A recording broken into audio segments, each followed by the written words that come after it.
నమస్కారం LTV news కి స్వాగతం ముందుగా బులెటిన్ హెడ్లైన్స్ ఇంద్రకీలాద్రిపై అమ్మవారిని దర్శించుకున్న మాజీ రాష్ట్రపతి రామ్నాథ్ కోవింద్ అమ్మవారిని దర్శించుకోవడం సంతోషంగా ఉందని వ్యాఖ్య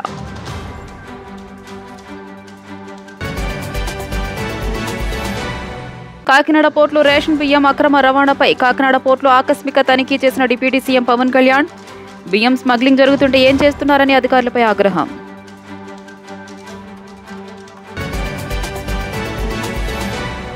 ఏపీలో గంజాయి మాదక ద్రవ్యాలపై ఉక్కుపాదం మోపుతామన్న ఐజీ రవికృష్ణ విద్యార్థులకు యువతకు త్వరలోనే అవగాహన కార్యక్రమాలు నిర్వహిస్తామని వెల్లడి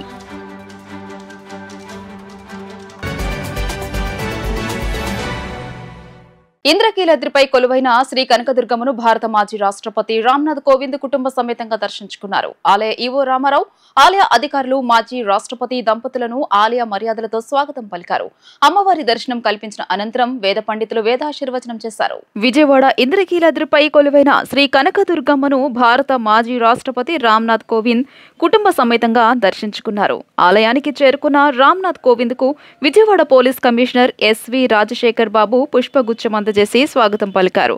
ఆలయ ఈవో రామారావు, ఆలయ అధికారులు, వేద పండితులు ఆలయ మర్యాదలతో స్వాగతం పలికారు. అనంతరం శ్రీ కనకదుర్గమ్మ వారి దర్శనం చేయించారు.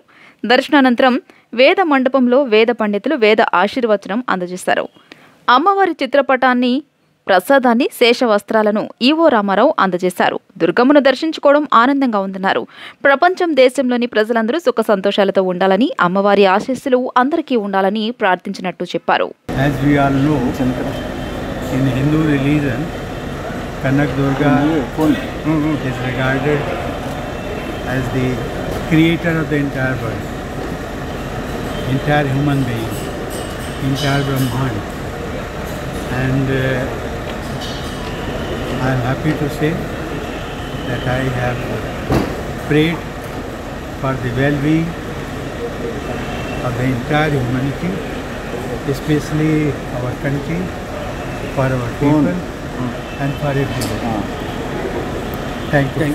రేషన్ బియ్యం అక్రమ రవాణాపై కాకినాడ పోర్టులో డిప్యూటీ సీఎం పవన్ కళ్యాణ్, మంత్రి నాదెండ్ల మనోహర్ తనిఖీలు చేపట్టారు. ఎగుమతికి సిద్ధంగా ఉంచిన రేషన్ బియ్యాన్ని పవన్ కళ్యాణ్ పరిశీలించారు. పవన్ కళ్యాణ్, నాదెండ్ల మనోహర్ పోర్టు నిర్వాహకుల నుంచి వివరాలు అడిగి తెలుసుకున్నారు. బియ్యం స్మగ్లింగ్ చేస్తుంటే ఏం చేస్తున్నారంటూ డీఎస్పీ రఘువీర్ విష్ణు, ఎమ్మెల్యే కొండబాబుని పవన్ కళ్యాణ్ నిలదీశారు. కాకినాడ పోర్టులో 1064 టన్నుల బియ్యం సంచులను పవన్ కళ్యాణ్, మంత్రి నాదెండ్ల పరిశీలించారు. ఇటీవల పౌర సరఫరాల సంస్థ చైర్మన్ తోట సుధీర్ ఆధ్వర్యంలో అక్రమ బియ్యం తరలింపును అడ్డుకుని వాటిని అధికారులు పోర్టులోనే ఉంచారు. అదేవిధంగా 2 రోజుల క్రితం కాకినాడ కలెక్టర్ షణ్మోహన్ ఆధ్వర్యంలో తనిఖీలు చేపట్టగా సముద్రం లోపల సుమారు 9 నాటికల్ మైళ్ల దూరంలో రవాణాకు సిద్ధమై వెళ్తున్నట్టుగా స్టెల్లా ఎల్ పనామా షిప్ లో 640 టన్నుల రేషన్ బియ్యం పట్టుబడిన విషయం తెలిసిందే. తాజాగా స్టెల్లా ఎల్ పనామా షిప్ లో పట్టుబడిన 640 టన్నుల బియ్యం సంచులను స్వయంగా బోటులో సముద్రంలోకి వెళ్లి పవన్ కళ్యాణ్ పరిశీలించారు. భారీగా బియ్యం రవాణా అవుతుంటే ఏం చేస్తున్నారని అధికారులపై పవన్ మండిపడ్డారు.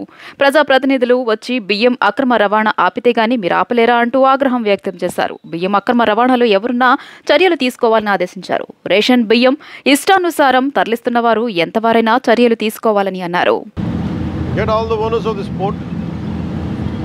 ఎప్పుడు చేతులు మారినాయి, ఓనర్స్ ఎవరు, ఎన్ని ఇయర్స్ నుంచి ఇది ఆపరేట్ చేస్తున్నారు, report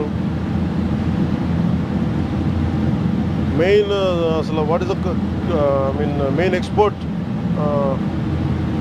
what is the core export from happens from here.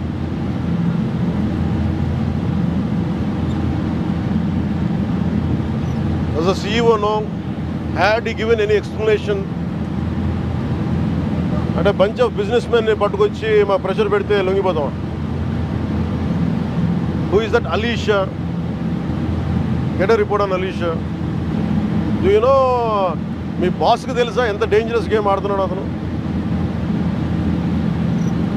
ఇది పీడిఎస్ తాగుద్దా? ఆగదు. ఇది ఉగ్రవాదులకి, టెర్రరిస్టులకి హెవెన్. ఇది ఎక్కడ చింగ్స్ ఉన్నాయి ఆర్మర్లో పట్టుకుంటాడు. ఇట్ ఈస్ ఏమంటుందని red carpet for terrorist. National సెక్యూరిటీకి ఇది మీరు ఒక posing as a threat.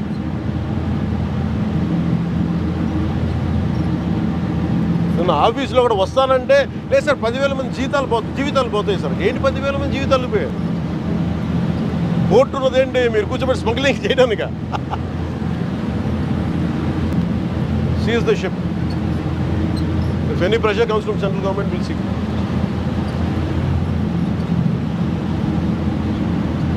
We'll write a note to Home Ministry, send a note to DGP garu. ఇలా ఉంది ఒకటే చెప్పండి, this Kakinada port is a haven for smugglers.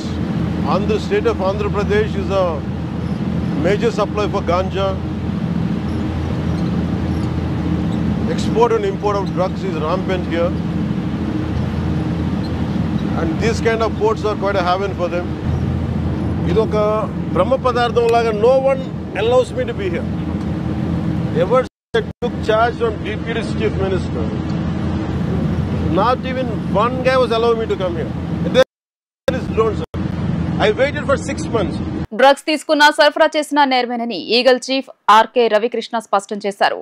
Drugs గంజాయి నివారణపై అవగాహన అవసరమన్నారు. నార్కోటిక్స్, డ్రగ్స్, సైకోట్రోపిక్ సబాన్సెస్ చట్టం ఎంత కఠినమైందో అందరికీ తెలియాలన్నారు. విద్యార్థులు, యువతకు త్వరలోనే అవగాహన కార్యక్రమాలు నిర్వహిస్తామన్నారు. ఏపీలో గంజాయి, మాదక ద్రవ్యాలపై ఉక్కుపాదం మోపేందుకు elite anti narcotics group for law enforcement ను రాష్ట్ర ప్రభుత్వం అమల్లోకి తీసుకొచ్చింది. ఈ నేపథ్యంలో ఆర్కే రవికృష్ణ మీడియా సమావేశం నిర్వహించారు. సమావేశంలో ఆయన మాట్లాడుతూ డ్రగ్స్, గంజాయి నివారణపై అవగాహన అవసరమన్నారు. నార్కోటిక్, డ్రగ్స్, సైకోట్రోపిక్ సబాన్సెస్ చట్టం ఎంత కఠినమైందో అందరికీ తెలియాలన్నారు. విద్యార్థులు, యువతకు త్వరలోనే అవగాహన కార్యక్రమాలు నిర్వహిస్తామన్నారు. ఈ కేసులో నిందితులుగా ఉన్నవారికి 7 నుంచి 20 ఏళ్ల వరకు శిక్షలు ఉన్నాయన్నారు. 2 లక్షల రూపాయలకు పైగా జరిమానా కూడా విధించే అవకాశం ఉందని చెప్పారు. ఒకసారి ఈ చట్టం కింద విద్యార్థిపై కేసు నమోదైతే అతడికి చాలా నష్టం జరుగుతుందని వివరించారు. ముఖ్యంగా మేము రాష్ట్రంలో ఉన్న ప్రజలందరినీ మేము కోరేది ఏంటంటే, ఇంకా ఈగల్లో మన రాష్ట్ర జనాభా 5 కోట్ల మంది కూడా సభ్యులే. ఈగల్ అన్నది ఒక ఉద్యోగం కింద కాకుండా మేము ఉద్యమం మాదిరిగా చేయబోతున్నాం. ప్రజలందరూ కూడా సహకరించాలి. ప్రజలందరూ కూడా తెలుసు ఎక్కడ ఏం జరుగుతుందో. దానికి సంబంధించిన సమాచారం కూడా మా టోల్ ఫ్రీ నెంబర్కి ఇవ్వాల్సిందిగా కోరుతున్నాం. అదేవిధంగా ప్రతి తల్లి కూడా మా బ్రాండ్ అంబాసిడరే రాష్ట్రంలో ఉన్న. ఎందుకంటే ఇంకా ఒక విద్యార్థి నష్టపోతే ఇంకా మన భవిష్యత్ తరాలు నాశనం అవుతాయి. ముఖ్యంగా మనకి ఈ మాదక ద్రవ్యాలు అనేవి కంట్రోల్ కావాలంటే ఇంకా ఇంటి నుంచి స్టార్ట్ అవ్వాలి.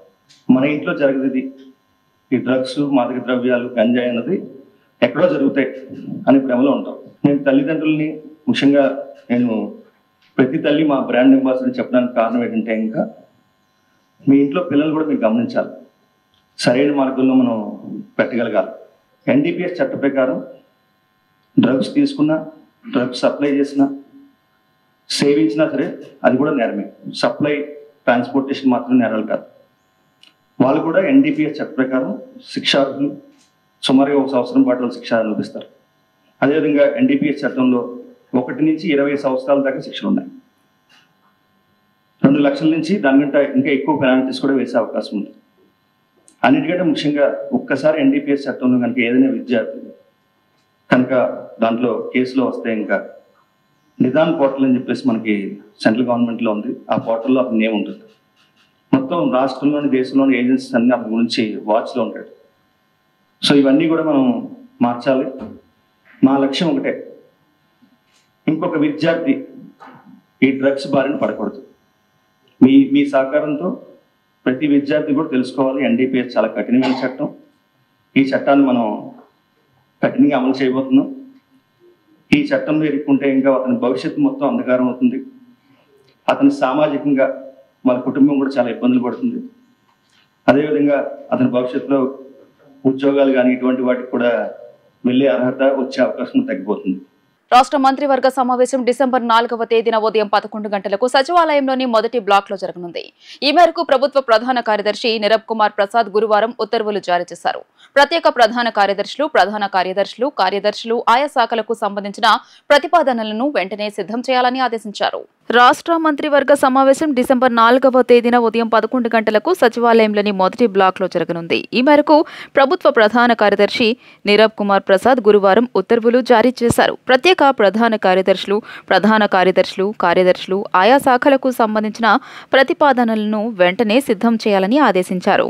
మంత్రివర్గంలో చర్చించాల్సిన అంశాల ప్రతిపాదనలను సోమవారం నాటికి జీఏడీకి పంపించాలని ఉత్తర్వుల్లో పేర్కొన్నారు. కాగా డిసెంబర్ 10, 11 తేదీలో కలెక్టర్ల సదస్సు నిర్వహించాలని ప్రభుత్వం నిర్ణయించింది. ఈ సదస్సును తొలుత 3, 4వ తేదీల్లో నిర్వహించాలని ప్రభుత్వం నిర్ణయించింది.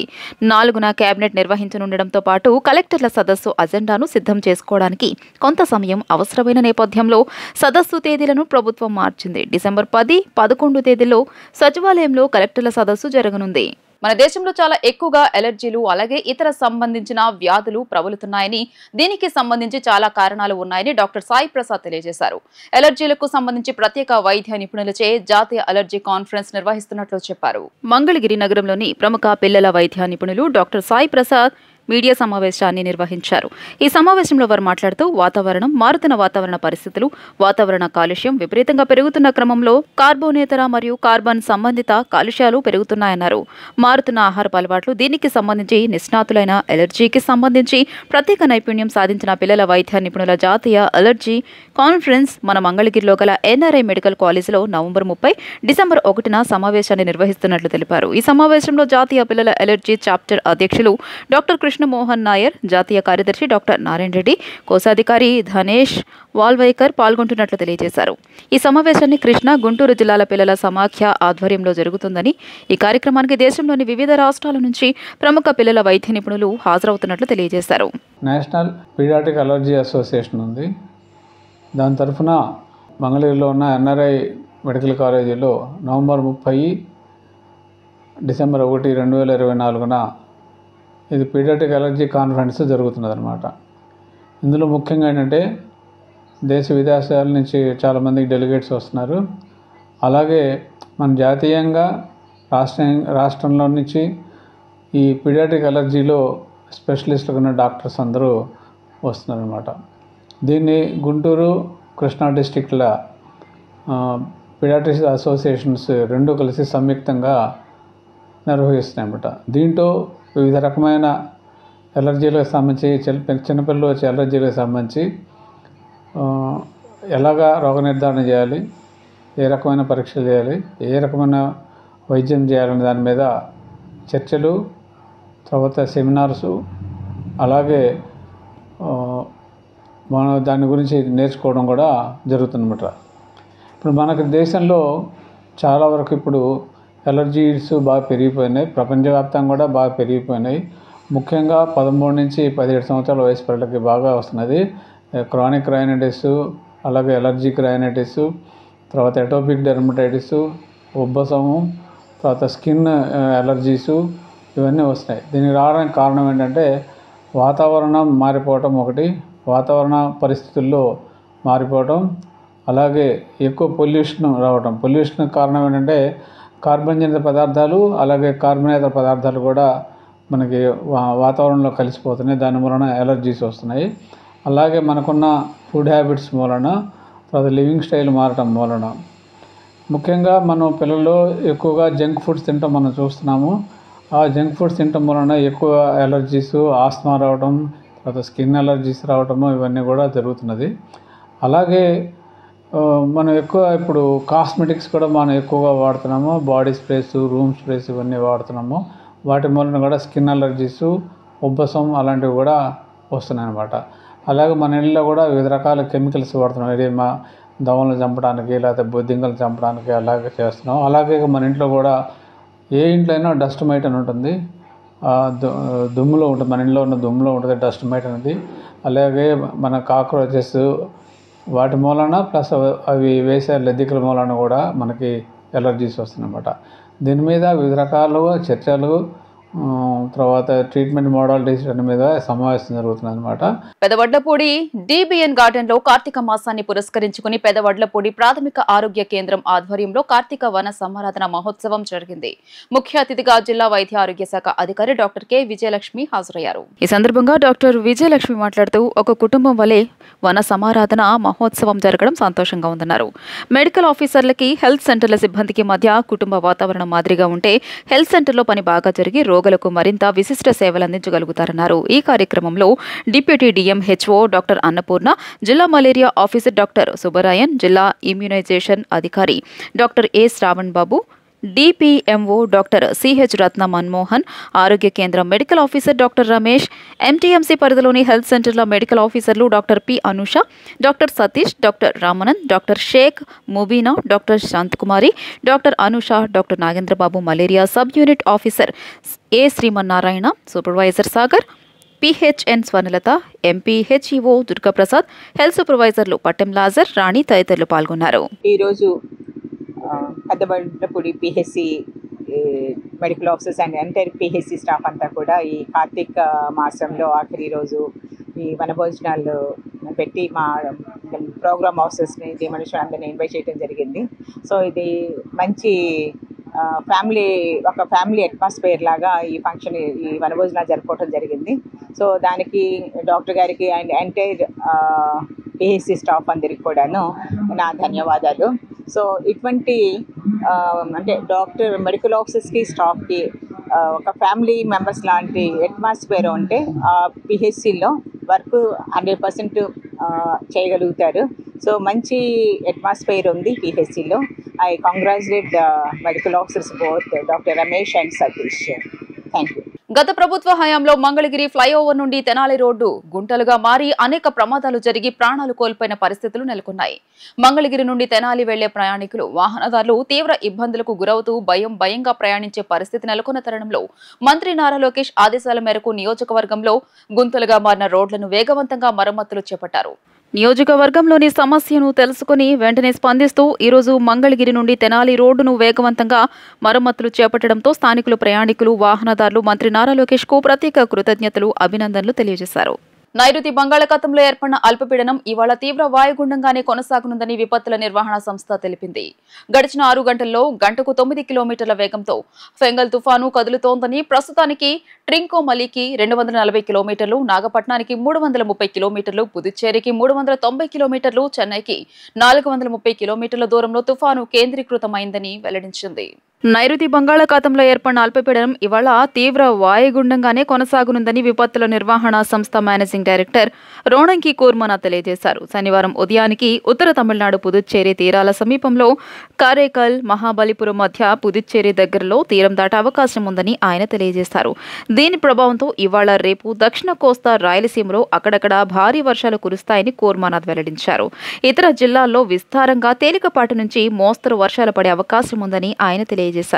తీరం వెంబడి గంటకు 45 నుంచి 65 కిలోమీటర్ల వేగంతో ఈదురుగాలులు వీచే అవకాశం ఉందని వెల్లడించారు. తీర ప్రాంత ప్రజలు అప్రమత్తంగా ఉండాలని, మత్స్యకారులు చేపల వేటకు వెళ్లొద్దని ఆయన హెచ్చరికలు జారీ చేశారు. రైతులు తగిన జాగ్రత్తలు తీసుకోవాలని కూర్మనాథ్ వెల్లడించారు. వార్తలు ముగించే ముందు హెడ్లైన్స్ మరోసారి. ఇంద్రకీలాద్రిపై అమ్మవారిని దర్శించుకున్న మాజీ రాష్ట్రపతి రామ్నాథ్ కోవింద్, అమ్మవారిని దర్శించుకోవడం సంతోషంగా ఉందని వ్యాఖ్య.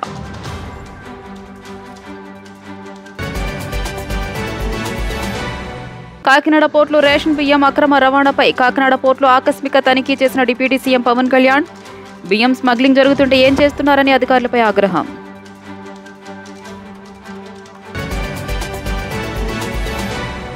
ఏపీలో గంజాయి, మాదక ద్రవ్యాలపై ఉక్కుపాదం మోపుతామన్న ఐజీ రవికృష్ణ, విద్యార్థులకు, యువతకు త్వరలోనే అవగాహన కార్యక్రమాలు నిర్వహిస్తామని వెల్లడి.